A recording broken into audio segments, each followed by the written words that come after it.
It is a deeply interesting subject, predicting what the culture of the future may look like.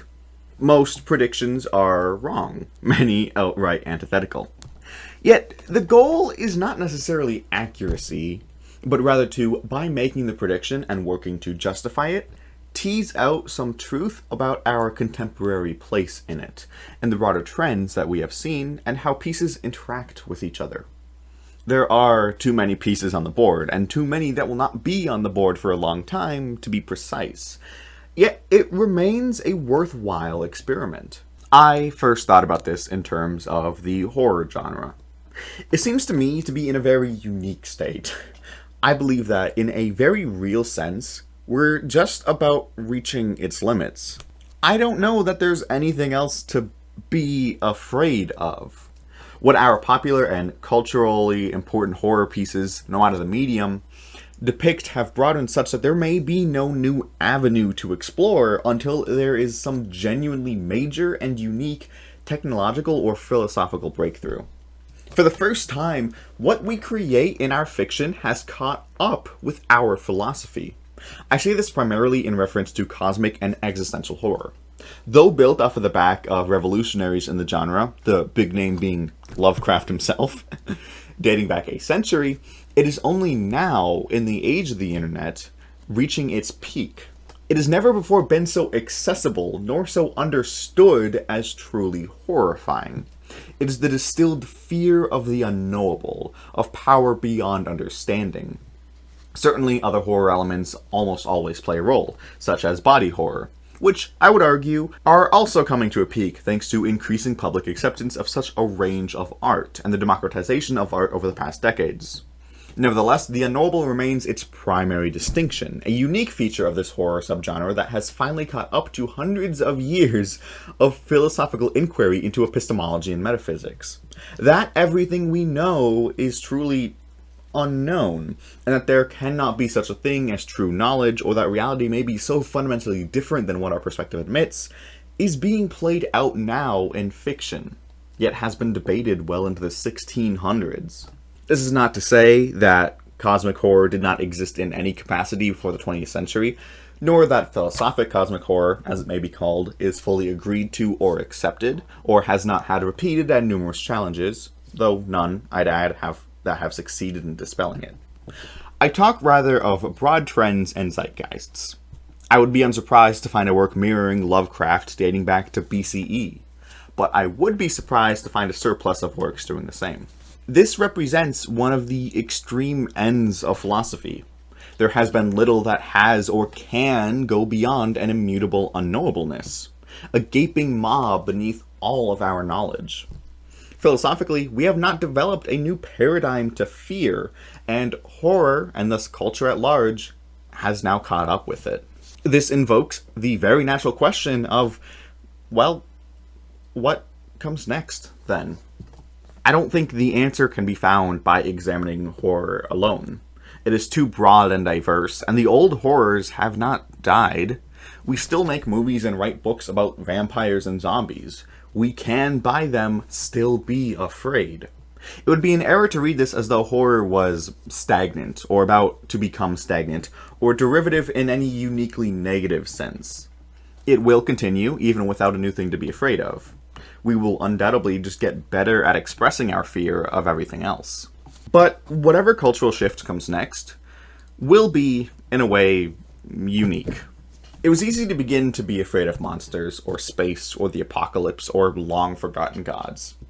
It was easy to undergo an appropriate thematic change as we reached each one of them, expressing a fear of dying in harm, a fear of the vastness of reality and being isolated or in alien worlds, the fear of extinction and what that means for survivors, the fear of reality itself, respectively.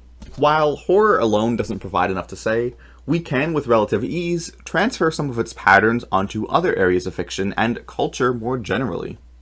Specifically, this notion that we are, absent a major breakthrough that revolutionizes how we think or process generally, running up against the limits of what there is to create about. Particulars may always be changing, and many novel particulars are still and will continue to come about in fiction.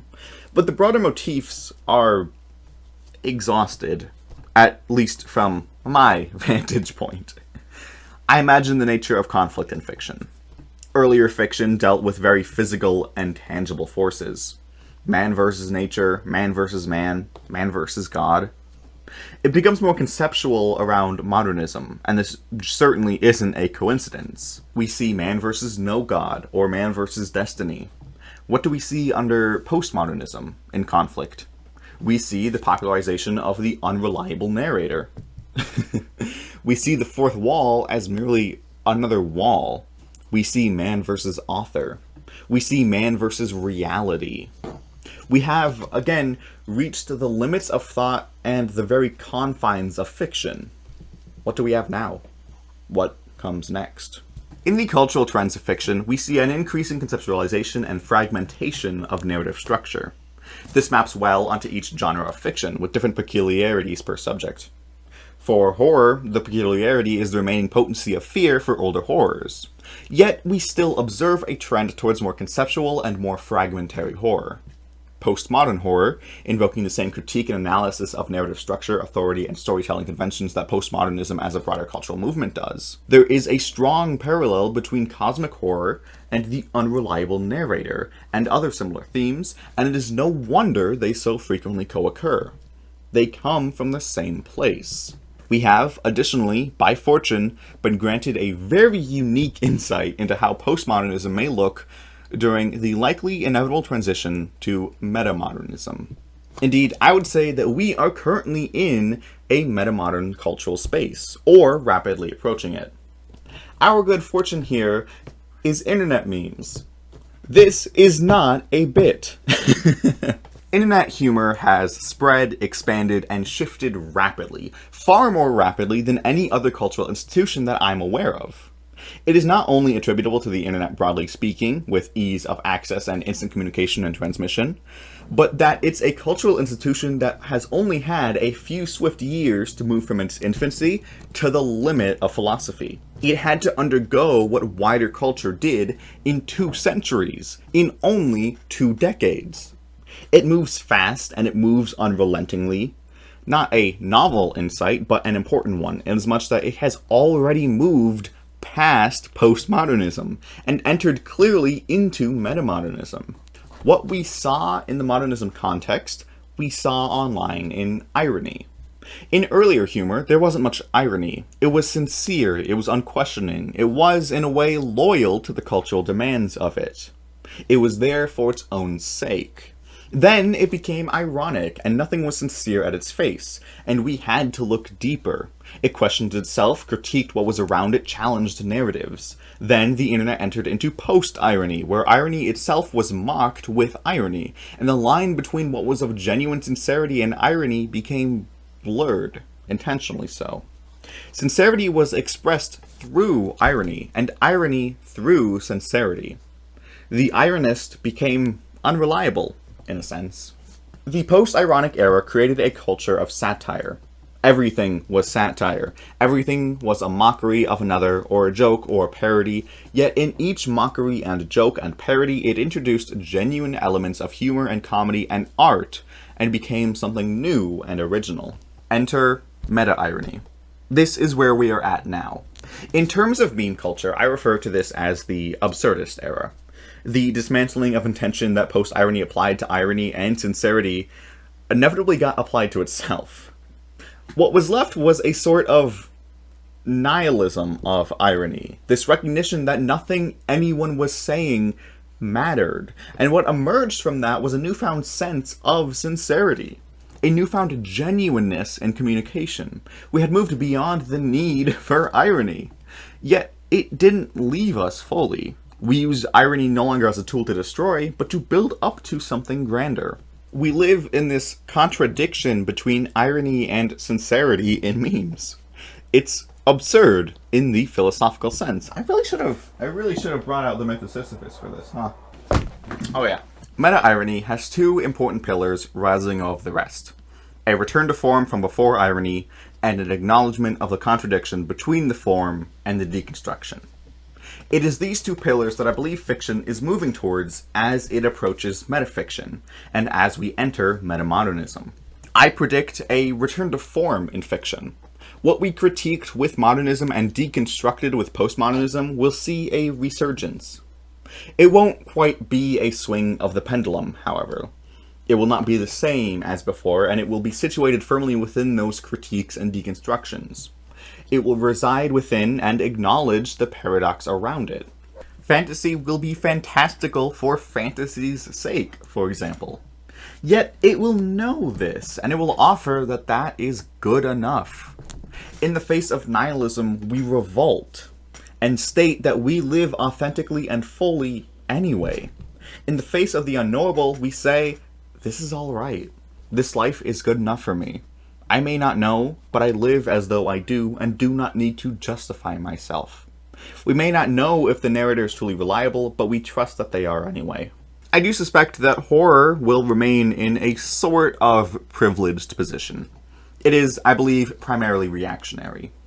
It reflects what we fear rather than being a driving force dictating it. Meta-horror will reflect this also. We will, of course, see a return to form for horror also, though this will be less relevant here than for other genres. Horror stayed scary, after all. A ghost still frightens us, we'll just be more open to admitting it, I suspect. The contradiction that meta-horror will explore will probably be that of what is genuinely horrible and what is not. That is, it will reflect this new shift into living with the absurd by emphasizing that the unknowable, or the all-powerful, or whatever else, aren't actually horrible, and although we may fear it, we don't have to. There are examples of this absurdist trend already, especially in internet horror. The future of horror is wrestling with what it truly means to be horrible, in other words. Meta-irony asks what it truly means to be ironic or sincere. The future of fiction will likewise also deal with what it truly means to be fictional. We see in this living within the contradiction. It is unknowable, yet we know. It is meaningless, yet we create meaning. It is ironic, yet we are sincere. It is horrible, yet it is just and good. It is fiction, and yet it is real. What comes after that, I don't know. But I am excited to find out.